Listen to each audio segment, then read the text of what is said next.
मूर्तिजापुरात अघोरी दरबार भरवणाऱ्या ढोंगी बाबावर गुन्हा दाखल. चिमुकल्याच्या जीवाशी खेळ केल्याचा प्रकार उघड. मूर्तिजापूर अकोला जिल्ह्यातील मूर्तिजापूर तालुक्यातील निंभा गावात अंधश्रद्धेच्या नावाखाली सुरू असलेल्या धक्कादायक प्रकाराने संतापाची लाट उसळली आहे. देवी शक्ती असल्याचे भासवून अघोरी दरबार भरवणाऱ्या स्वयंघोषित चेतन महाराज मुळे याने थेट एका चिमुकल्याच्या जीवाशी खेळ केल्याचा गंभीर प्रकार उघडकीस आला आहे. सोशल मीडियावर व्हायरल झालेल्या व्हिडिओमध्ये एक लहान मुलगा अत्यंत गंभीर अवस्थेत दिसत असून त्याच्यावर कोणत्याही वैद्यकीय उपचारांशिवाय अघोरी पद्धतीने उपचार केले जात असल्याचे स्पष्टपणे दिसते. या संतापजनक घटनेनंतर अकोला येथील बालकल्याण समितीच्या सदस्या प्रांजली जयस्वाल यांनी तक्रार दाखल केली.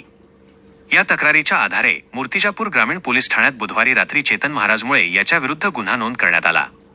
स्वतःकडे दैवी शक्ती असल्याचा दावा करत मोठमोठे आजार बरे करण्याचे आश्वासन देणाऱ्या या बाबाने लहान मुलांच्या उपचारासाठी वैद्यकीय पद्धतीऐवजी अघोरी मार्गांचा अवलंब केल्याचे समोर आले आहे. दरम्यान पोलिसांनी यापूर्वीच नोटीस बजावूनही निंभा गावात दर सोमवारी हा दरबार सुरूच असल्याची माहिती समोर आली होती. अखेर एप्रिल 22 रोजी पोलिसांनी कठोर कारवाई करत गुन्हा दाखल केला. या प्रकारामुळे परिसरात संतापाचे वातावरण असून अशा अंधश्रद्धेच्या नावाखाली सुरू असलेल्या जीवघेण्या कृत्यांवर कठोर कारवाई करण्याची मागणी नागरिकांकडून होत आहे. पुढील तपास ठाणेदार श्रीधर गुठ्ठे यांच्या मार्गदर्शनाखाली मूर्तिजापूर ग्रामीण पोलीस करीत आहेत.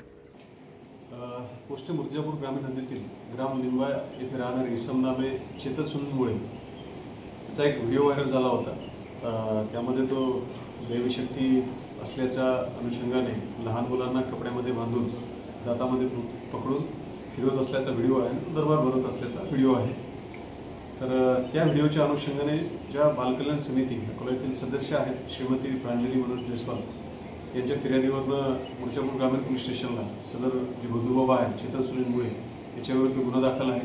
त्याचा अपराध क्रमांक आहे 189/26 BNS कलम 125 JJ ॲक्ट 75 आणि अंधश्रद्धा निर्मूलनाचा जो 2013चा महाराष्ट्र शासनाचा कायदा आहे त्यातील कलम 3 नुसार गुन्हा दाखल आहे आणि त्यामध्ये वरिष्ठांच्या मार्गदर्शनाखाली तपास चालू आहे.